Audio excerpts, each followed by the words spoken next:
Hi കൂട്ടുകാരെ, ഞാൻ പറയാൻ പോകുന്നത് കോൺഗ്രസ് പാർട്ടിയെ കുറ്റം പറയാനോ അല്ലെങ്കിൽ കമ്മ്യൂണിസ്റ്റ് പാർട്ടിയെ പൊക്കി ഉയരങ്ങളിൽ എത്തിക്കാനോ അവരെ വെളുപ്പിച്ച് കാണിക്കാനോ ഒന്നുമില്ല. ഒരു കാര്യം നിങ്ങളോട് പറയണമെന്ന് തോന്നി. സത്യസന്ധമായിട്ടുള്ള മറുപടികൾ നിങ്ങളിൽ ഞാൻ പ്രതീക്ഷിക്കുകയാണ്.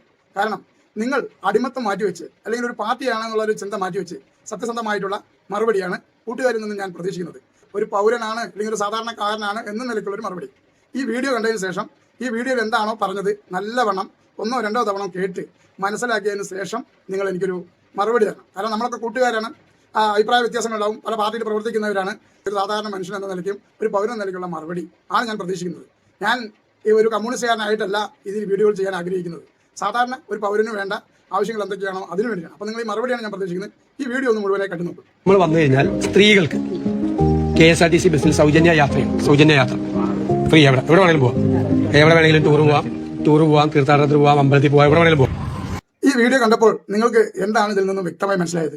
ഇതിൽ പറയുന്നത് നമ്മുടെ മുഖ്യമന്ത്രി VD സതീശൻ സാർ പറയുന്നത് ഇത് KSRTCയിൽ സൗജന്യ യാത്ര സ്ത്രീകൾക്ക് ജൂൺ 15-ാം തീയതി മുതൽ അനുവദിച്ചിട്ടുണ്ട്.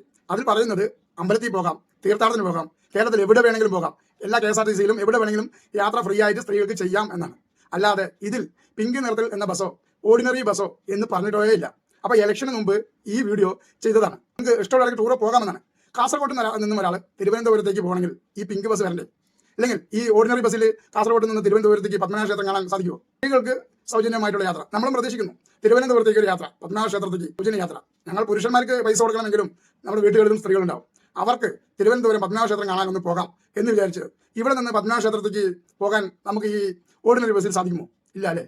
ഇത് കമ്മ്യൂണിസ്റ്റ് പാർട്ടി കൊണ്ടുവന്ന നിയമമോ മറ്റുള്ള മുമ്പ് ഉള്ളതല്ല. ഇത് യഥാർത്ഥത്തിൽ VD സതീശൻ സാറാണ് പറഞ്ഞിട്ടുള്ളത്. ഇത് സൗജന്യ യാത്ര ഓർഡിനറി ബസ്സിൽ എത്ര ദൂരം പോകാൻ സാധിക്കും? നിങ്ങളുടെ വീട്ടിലും സ്ത്രീകൾക്ക് ഇപ്പോൾ തിരുവനന്തപുരം പോയി പത്മനാഭ ക്ഷേത്രം കാണണമെങ്കിൽ ഫ്രീ ആയിട്ട് കാണണമെങ്കിൽ സാധിക്കുമോ?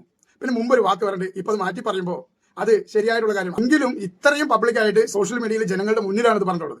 ഈ ഭരണത്തെ കുറച്ച് കാണിക്കാനോ കുറ്റപ്പെടുത്താനോ ഒന്നുമല്ല. ഈ ഭരണം, അതായത് UDFന്റെ ഭരണത്തെ ഞാനും സ്വാഗതം ചെയ്യുന്നു. ചില മാറ്റങ്ങൾ അനിവാര്യമാണെന്ന് എല്ലാവരും പറയുന്ന പോലെ തന്നെ, അതായത് മറ്റുള്ള കീടങ്ങൾ നുഴഞ്ഞു കയറാതിരിക്കാൻ UDFും LDFും മാറ്റി ഭരിക്കുന്നത് നല്ലതാണ് എന്ന് ജനങ്ങൾ പലരും പറയാറുണ്ട്. അത് അവരുടെ ഇഷ്ടങ്ങളായിരിക്കും, അവർ ചോയ്സ് ആയിരിക്കും, ജനങ്ങളാണ് തീരുമാനിക്കുന്നത്. അത് നടക്കട്ടെ. അത് ഇടയ്ക്കിടയ്ക്ക് ഭരണം മാറി വരികയാണ് നല്ലതാണെങ്കിൽ, അതായത് കൂടുതൽ വികസനം എവിടെ നിന്നാണ് സാധിക്കുന്നത് അത് നടക്കണമെങ്കിൽ ആയിക്കോട്ടെ. സ്ത്രീകൾക്ക് സൗജന്യം മറ്റെല്ലാം തന്നെ നമ്മൾ ആഗ്രഹിച്ചിരുന്നു. കാരണം അങ്ങനെ നടക്കുകയാണെങ്കിൽ അത് എത്രയോ സൗകര്യമല്ലേ എന്നാണ് ചിന്തിച്ചിരുന്നത്. നല്ലത് ചെയ്യുന്നവരെ നല്ലത് തന്നെ പറയുള്ളൂ. ഇപ്പോൾ നമ്മുടെ ഈ പ്രദേശത്ത് നല്ലത് ചെയ്യുന്ന നല്ല പ്രവർത്തകരുണ്ടെങ്കിൽ ഞങ്ങൾ നല്ലത് തന്നെ പറയുള്ളൂ. ഞങ്ങൾ അവരെ സപ്പോർട്ട് ചെയ്യുന്നുണ്ട്. ഞങ്ങളുടെ വാർഡിലായിട്ട് നല്ലത് ചെയ്യുന്ന നല്ല പ്രവർത്തകരെ മറ്റ് പ്രവർത്തകർ നന്നായി പ്രവർത്തിക്കുന്ന ഞങ്ങളുടെ ഒപ്പം ഞങ്ങൾ നല്ലത് പറയാറുണ്ട്. ഞാൻ പാർട്ടിയെ വിളിപ്പിക്കാൻ വേണ്ടി പറയരുത്, നിങ്ങളും പാർട്ടിയെ വിളിപ്പിക്കാൻ വേണ്ടി പറയരുത്. ഇതിൽ ഈ പറഞ്ഞത് യഥാർത്ഥമായിട്ടുള്ള കാര്യങ്ങൾ തന്നെയാണ്. നിങ്ങളതിൽ ഒരു കാര്യമാണ് കമന്റിൽ രേഖപ്പെടുത്തുന്നത്. ഇത് പറഞ്ഞത് യഥാർത്ഥത്തിൽ സത്യമാണോ നുണയാണോ? ഞാൻ റീച്ചിന് വേണ്ടിയൊന്നുമല്ല കേട്ടോ വീഡിയോ ചെയ്യുന്നത്. സത്യസന്ധമായ മറുപടിയാണ് ഞാൻ പ്രതീക്ഷിക്കുന്നത്.